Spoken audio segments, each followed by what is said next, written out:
Shalom semuanya. Shalom. Shalom semua. Shalom. Oke.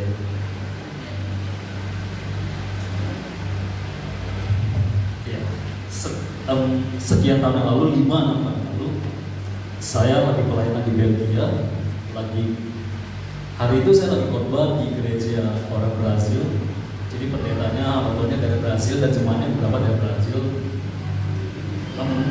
Selesai saya pada saat itu saya bilang, kalau ada yang kenal sini, Pak John Herman Sibayung, kami berdua bersama-sama. Tapi pada saat itu saya khotbah, dan selesai saya khotbah, di wakil saya khotbah, saya ajak semua yang sakit berdoa bersama-sama terima kesembuhan. Hari itu saya bukan seorang yang punya karunia kesembuhan, yang mengerti itu, enggak. Tapi sebenarnya hari itu saya sudah dipaksa sama Pak John untuk khotbah dan doain orang sakit. Saya punya pilihan lain dan saya naik ke atas dan saya khotbah. Nah, saya doain orang sakit, saya samain firman yang dari Yohanes 14:17 yang berkata, barang siapa percaya, dia akan melakukan pekerjaan yang Yesus lakukan, bahkan jauh lebih besar dari yang Yesus kerjakan. Dan di Matius 28 ayat 17 berkata bahwa tanda-tanda yang mengikuti orang yang percaya, menumpangkan tangan atas orang sakit dan orang itu sembuh. Jadi pada saat saya berdoa berdasarkan ayat itu buat orang yang sakit, dan ketika saya katakan amin, saya sebenarnya mau cepat-cepat naruh mic ini. Jadi saya langsung tanya, kalau ada yang merasa tadi sakit dan sembuh sekarang, angkat tangan. Ada satu orang bapak, orang Arab duduk di depan. Dia tiba-tiba angkat tangan, I feel better. Dia bilang gitu, tapi saya rasa dia itu cuma mengasihi saya, takut saya down atau kecewa. Jadi dia bilang, I feel better. Itu seperti tidak masuk lah, nggak masuk hitungan. Itu nggak masuk hitungan. Jadi pada saat saya bersiap-siap mau mengembalikan mic ke pendeta dan cepat-cepat turun dari panggung, karena itu pertama kalinya saya harus berdoa buat kesembuhan. Tiba-tiba ada ibu di paling belakang dia berdiri dengan kereta bayinya. Ibu-ibu mungkin sekitar umur 40 tahunan. Tiba-tiba dia teriak dan lompat-lompat, my pain is gone, dia teriak. My pain is gone. Rasa sakit itu hilang. Saya tidak tahu apa yang terjadi, saya tidak tahu dia sakit apa, dia cuma ngomong my pain is gone. Jadi saya kembali pulang, dan besoknya saya dapat kabar, karena besoknya pagi dia langsung cek di rumah sakit. Pendetanya kabari saya, saudara mau tahu, ibu itu mengalami gagal ginjal dan ginjalnya satu sudah diangkat. Dan hari Senin, ketika dia cek ke dokter, ada ginjal baru, saudara. Ada ginjal yang baru muncul. Dan dari pihak saya sama sekali nggak rasain apa-apa. Saya hanya bicara seperti hari ini, bicara apa aja. Saya nggak tahu apa-apa, saya cuma ayo angkat tangan. Dalam hati deg-degan, kalau nggak sembuh gimana? Kalau sembuh lumayan, kalau nggak sembuh gimana gitu. Deg-degan, tapi pokoknya cepet-cepet selesaikan, mau barang dan turun saja. Pokoknya itu, dan itu sembuh. Dan hari-hari ini kita sedang ada di putaran terakhir dalam zaman ini. Kita sedang ada di akhir zaman. Satu masa di mana kita akan melihat penuaian jiwa yang belum terjadi sebelumnya. Kalau dulu Petrus satu kali khotbah 3.000 orang bertobat, saya yakin ke depan akan sekali khotbah akan ada orang-orang yang 30.000, 300.000 sampai 3 juta orang sekali dengan khotbah bertobat dan mungkin jadi baptis. Tapi pertanyaannya, siapa yang mau menjadi orang itu? Siapa yang mau menjadi pasukan terdahsyatnya Tuhan di akhir zaman ini? Pembawa lawatannya, penuai jiwanya. Siapa yang menjawab panggilan itu? Yoel 2 ayat 11 berkata, Tuhan mendengar suaranya. Siapa yang mau menjawab panggilan suara Tuhan di akhir zaman ini? Supaya kalian semua, kita semua di sini bangkit, mau lihat bagaimana kuasamu. Kamu dengan apa-apa kamu doain orang-orang sembuh. Apapun yang kamu kerjakan diberkati. Perkataan yang keluar dari mulutmu itu ada kuasa, dan itu tidak ada yang bisa membantahkan itu terjadi. Karena itu identitas kami. Kami hari ini datang di sini, di sini kita mengajak kita semua, kita mau untuk ikut join dalam pelatihan pasukan terdahsyat. Kita mau pelatihan. Ini kebetulan kumpul dari semua kecamatan ada di sini. Ini waktunya buat kalian. Berapapun kalian bisa, siapapun yang mau, Nanti pulang datang ke Pak John atau datang saya, bahkan berdua kita jadwalkan kapan di tempat kalian masing-masing. Kita nambah pelatihan bagaimana kita menjadi seorang pasukan berdahsyat. Bagaimana kuasa perkataan kita. Setiap kata-kata yang keluar dari mulut kita itu selalu pasti akan terjadi, itu punya kuasa untuk membangkitkan atau menghancurkan. Amsal berkata, hidup mati dikuasai lidah. Siapa yang suka menggunakannya akan mengangkat duanya. Perkataanmu itu penuh kuasa. Ketika kamu mengucapkan yang baik dalam hidupmu, kamu akan melihat buah yang baik. Kenapa? Karena itu identitas Kristus. Satu kata dari Tuhan bisa membuat dari yang nggak ada jadi ada. Terang dibuat Tuhan dengan satu kata, jadilah terang. Terang jadi. Singa, satu kata dari terang, singa jadi, jadi singa. Cakrawala, bumi dan langit segalanya, satu kata dari keluar dari mulut Tuhan jadi Tapi ketika dia mencetak kamu dan saya, ketika dia menciptakan manusia, Tuhan tidak bisa pakai kata-kata jadi ada, tidak. No, Tuhan mesti turun tangan, dia mesti kerja, dia mesti ngambil debu itu, membentuk sesuai dengan gambarnya. Lalu ini yang buat kita hidup, ini yang buat kita punya kuasa perkataan itu. Alkitab berkata dia menghembuskan roh kehidupan, bagian dari Tuhan sendiri. Rohnya dia memasukkan ke dalam debu yang tidak berharga itu, dan tiba-tiba debu itu berubah menjadi kamu dan saya. Dan hari ini kita yang sebagai debu yang dipenuhi roh Tuhan, setiap perkataan yang keluar dari mulut kita itu ada roh yang ditempatkan sejak awal, itu keluar, dan itu kuasa mencipta terjadi, dan tidak ada yang bisa membatalkan. Dan itulah identitas kamu yang sesungguhnya sebenarnya. Itu salah satu identitas kamu. Dan ada begitu banyak lagi kenapa kita mau melatih pasukan terdahsyat. Karena kita ada di akhir zaman. Sebentar lagi antikris, sebentar lagi ada krisis pangan, ada begitu banyak kesulitan ekonomi ke depan. Kita mau membangkitkan pasukan Tuhan yang dahsyat, yang siap menghadapi semuanya, yang diberkati bukan cuma jasmani, bukan cuma rohani, tapi jasmaninya juga, keuangannya juga, semuanya siap menghadapi krisis pangan. Bagaimana mengelola keuangan, bagaimana mengelola lumpuh pangan, bagaimana mengelola semua yang Tuhan percaya dalam hidup. Maka saya mengajak kita semua siang ini, berikan diri, jangan sia-siakan roh Tuhan yang sudah dia taruh dalam hidupmu, yang ada di dalam. Kita mencatat roh yang ada padamu, di dalam, yang tinggal di dalam itu lebih besar. Kalau terjemahan The Message Bible, The Message, dia berkata, kita berkata, for the spirit inside you is far stronger and bigger than any other thing in this world. Roh yang ada di dalam kamu itu lebih besar, lebih kuat dari apapun yang ada di dunia ini. Apapun artinya, kamu itu lebih dari, bukan cuma lebih dari pemenang, tapi kamu adalah penakluk, kamu adalah pembawa lawatan, kamu adalah pembiaya, bukan cuma pembawa lawatan, tapi kamu juga adalah pembiaya lawatan untuk destiny kamu. Pertanyaannya, maukah kamu mengambil itu?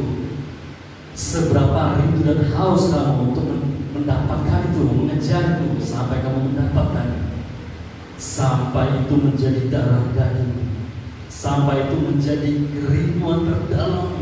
Maka kamu akan melihat bagaimana kota tempat kamu tinggal, hidupmu, keluargamu, masa depanmu berubah, tiba-tiba berubah. Kalau saudara kenal saya, yang kenal saya adalah Ibu Louis ketika saya masih kecil. Beliau, saya dari sekolah, dari Metodis. Beliau adalah gembala sidang pernah di Buku Pakam, di Metodis Buku Pakam sekian tahun. Beliau tahu siapa saya, bagaimana nakalnya saya, bagaimana bobotnya saya, bagaimana bodohnya saya. Setiap kali di sekolah dimarahin, kamu cuma bisa buat malu bapakmu saja. Itulah saya. Saya orang yang bodoh saudara. Daya tangkap saya lambat. Bukan orang yang pintar. Setiap hari dimarahin dulu karena nakal sekolah. Pokoknya dianggap remeh, disepelekan. Tapi apa yang diremehkan, disepelekan dunia, Tuhan pilih, Tuhan angkat untuk mempermalukan orang yang beriman. Amin. Saudara mau bagaimana caranya? Saya IP tidak sampai 3 dan pulau, tapi dapat beasiswa S2 di Jerman. Dan 8 tahun saya tinggal di rumah Tuhan, angkat jadi manajer di perusahaan penerbangan terbesar di Eropa, di Lufthansa, membawa 120 karyawan. Mulai dari usia saya sampai usia 65 tahun dan staf saya. Bagaimana Tuhan membalikkan hidupmu? Kalau kamu mau melihat itu, maka daftarkan diri, ikuti pelatihan, ajak teman-teman. Karena kita bukan cuma akan melatih, tapi kita sedang memuridkan kalian, sedang membimbing kalian. Jadi ini tidak akan hanya satu kali saja dan selesai, tidak. Nanti kita bersama-sama Pak John dan juga hamba-hamba yang ada di depan ini di Tanah Karus, kita akan memuridkan lebih terus.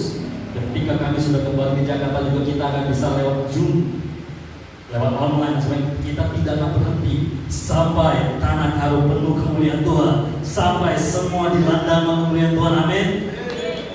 Jadi saudara, daftarkan dirimu, beri dirimu, dan kamu akan lihat bagaimana Tuhan memakai kamu. Kalau kamu merasa kamu gak bisa apa-apa hari ini, kalimat saya paling senang ucapkan. Ini kalimat saya paling senang, karena itu gambaran hidup saya. Kalau kamu bodoh, kalau kamu salah terus dalam hidupmu, berbuat kesalahan terus, kalau kamu ceroboh terus, salah terus dalam mengambil keputusan, ketika kebodohan, kecerobohan, ketidakmengertian dan kebebalan kamu ketemu dengan yang ilahi, ketemu dengan Tuhan, kebodohan berubah menjadi kepintaran, kekeras kepalaan kamu berubah menjadi kelembutan, kesalahan tiba-tiba berubah menjadi tepat. Satu sentuhan ilahi itu sanggup mengubahkan banyak hal. Satu sentuhan dari ilahi, dan sentuhan ilahi itu seringkali Tuhan mau pakai manusia penyalur lewat kamu dan saya untuk menyalurkan sentuhannya.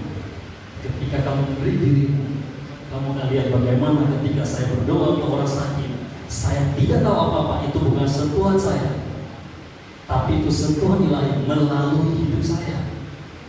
Saya bahkan tidak mengerti pada saat itu, tidak tahu apa-apa, hanya berkata-kata sesuai dengan firman, sesuai dengan apa yang saya baca, dan tiba-tiba firman itu yang bekerja.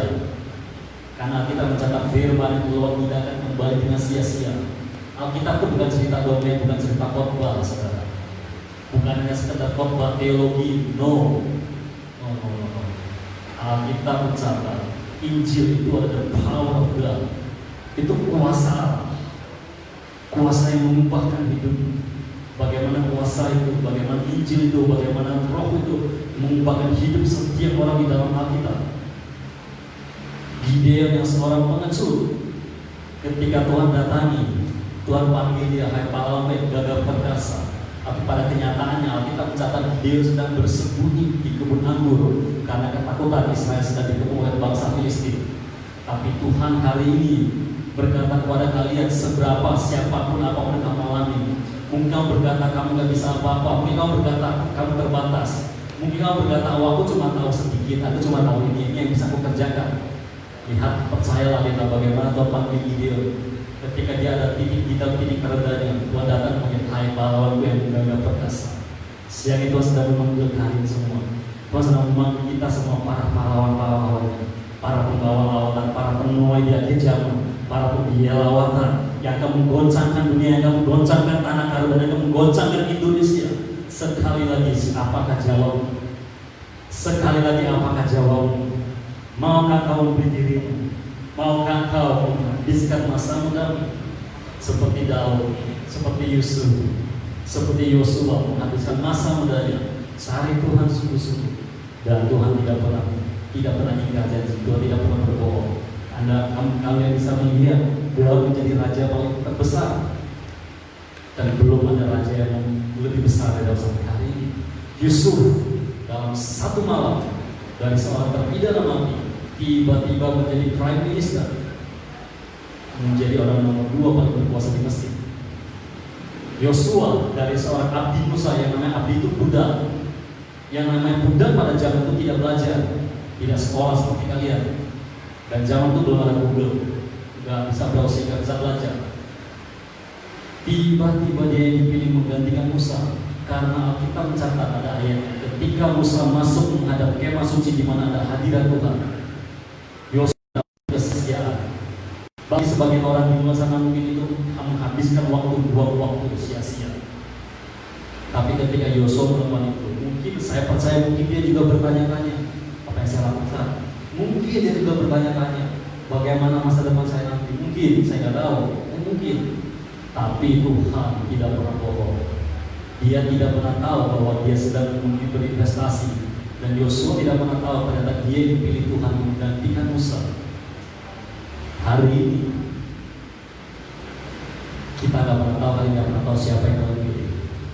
Tapi ketika kamu memberi dirimu, kau kejar Tuhan terus, baca firman tiap hari, karena itu modal satu-satunya. Kamu hidupmu akan diubahkan, kamu akan melihat melayani jiwa, kamu akan hidupmu diubahkan dan diangkat Tuhan. Maka jangan sia-siakan waktu, jangan sia-siakan kesempatannya. Mari setelah ini mendaftarkan dirimu, ajar teman-teman yang ada, karena kita akan memuridkan dan pelatihan ini kita akan membuat konstan, yaitu terus menerus. Jadi pastikan 10-20 orang nanti kita latih, kita akan datangi. Dan pelatihan ini bukan cuma hanya melatih kalian, tapi juga supaya kalian bisa memuridkan orang juga, menghasilkan, mencetak orang-orang seperti kamu. Itulah tugas dan tanggung jawab dan mandat Tuhan Yesus sebagai Tuhan buat kita. Jadikan segala bangsa murid dan baptis nama dalam nama Bapa, Allah dan Roh Kudus.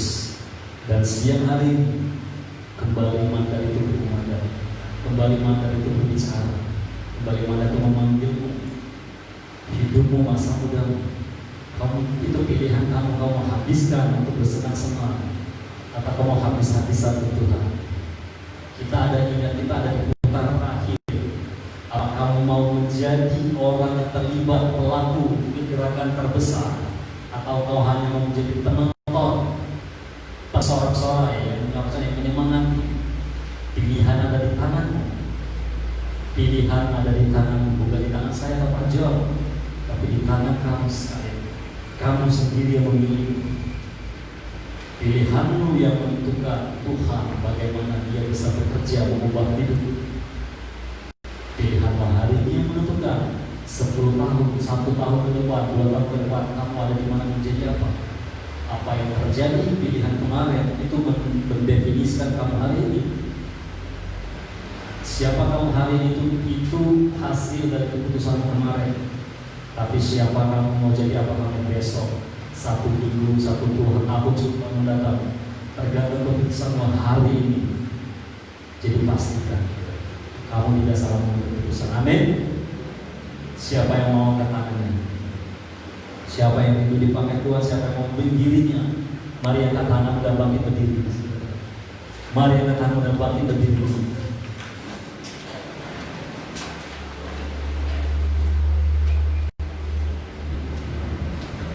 Pastikan itu dirimu dan katakan kepada Tuhan,